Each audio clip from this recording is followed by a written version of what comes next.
Hello everybody, this is another LeetCode daily problem on April 30th. Today we have powerful integers. So we're given three integers x, y, and bound, and we have to return a list of all the powerful integers that have value less than or equal to the bound. So an integer is powerful if it can be represented as xi plus xj for some integers if x to a power plus y to some other power equals less than or equal to the bound, then we can add it to our set. Basically, we have a set of numbers.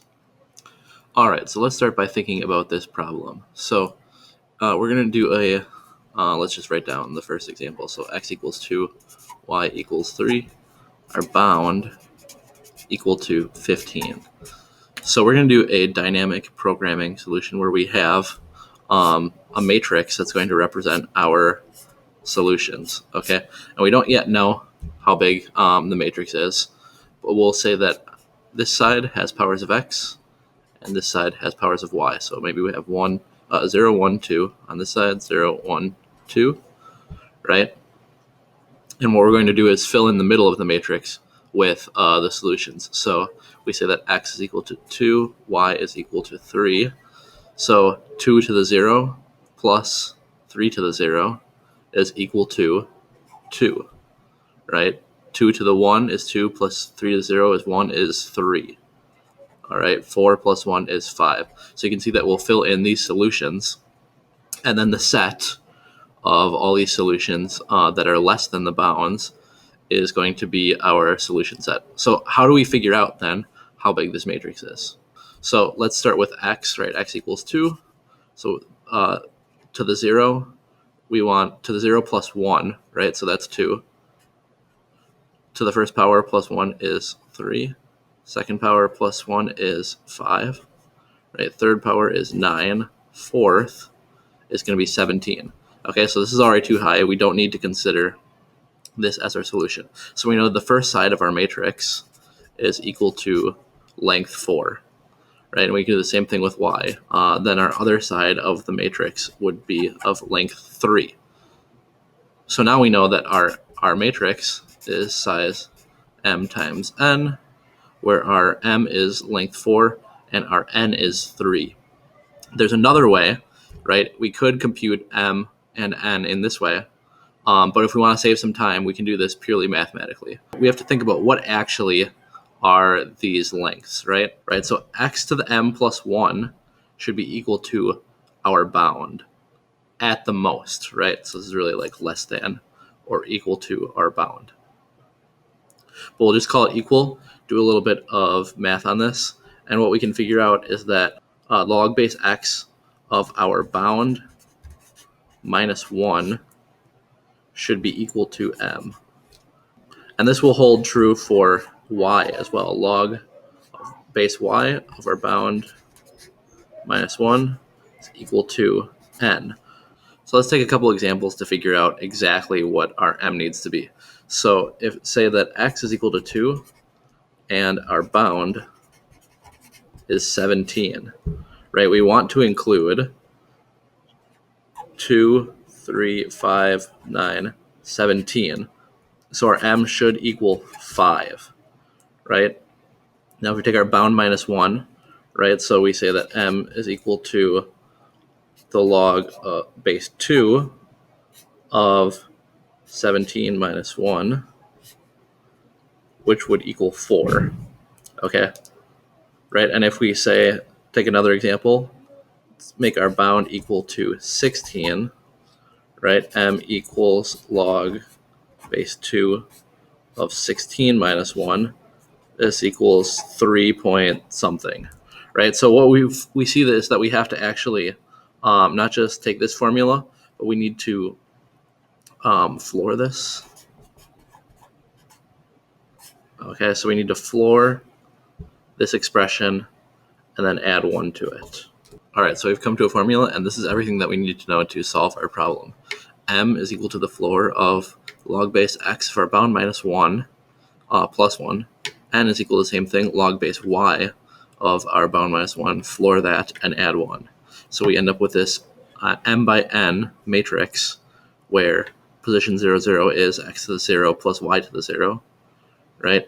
Position 1, 3 would be equal to x to the 1 plus y to the 3. And then our solution ends up being the set of items in A if that item is less than or equal to our bounds. So first things first, we want to check, right? If the bound is 0 or 1, there's actually going to be no solutions. So right away we can say if bound is less than 2, return an empty list, because there's no solutions if the bound is less than 2. Okay, so then we're going to need to import math for a couple functions.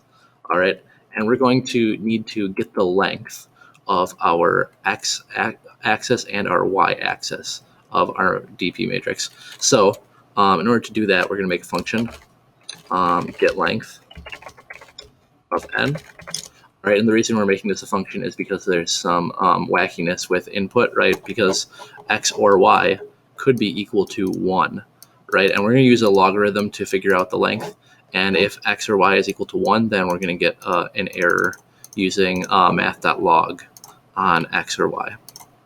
Okay, so with base 1, you can't do log base 1. It's going to give you a division error. Okay, so we're gonna do return the math.log of our bound with base n. All right, and we want to do this only if n is not equal to 1. Else we want to return 1. Okay, and actually we're going to math.floor this. And then add 1 to it. Okay, so we're going to floor that, add 1. If n is equal to 1, then we will just return 1 instead. Okay, so that will give us our length. So then we can say mn is equal to get length of x, get length of y. All right, and now we're going to make our DP matrix. So DP is equal to 0 times m for underscore in range n. Okay, there's our DP matrix. Now we're going to loop through it and actually calculate each position.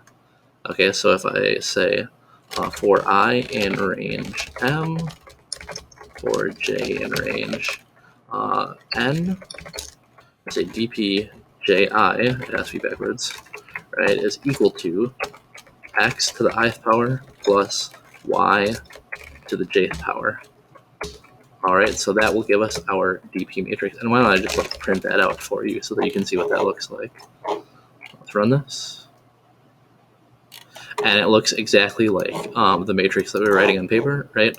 All the powers, the x-axis on the top, y-axis on the left side, right? Up and down. So it looks good. So what we'll return then is we will return a set comprehension, right? So we're going to say item for item item for row in DP for item in row. So we're using a set comprehension to unpack our matrix, and we also want to filter out anything that is above our bound. So we'll say if item is less than or equal to our bound. Okay, and actually it wants us to return a list. So we will use the list constructor and return that. So now if we run it, we get the expected answer and submit.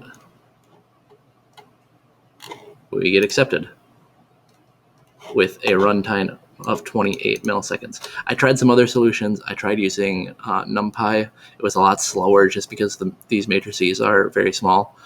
So this was the best solution I could come up with. Thanks for joining me, and I'll see you next time.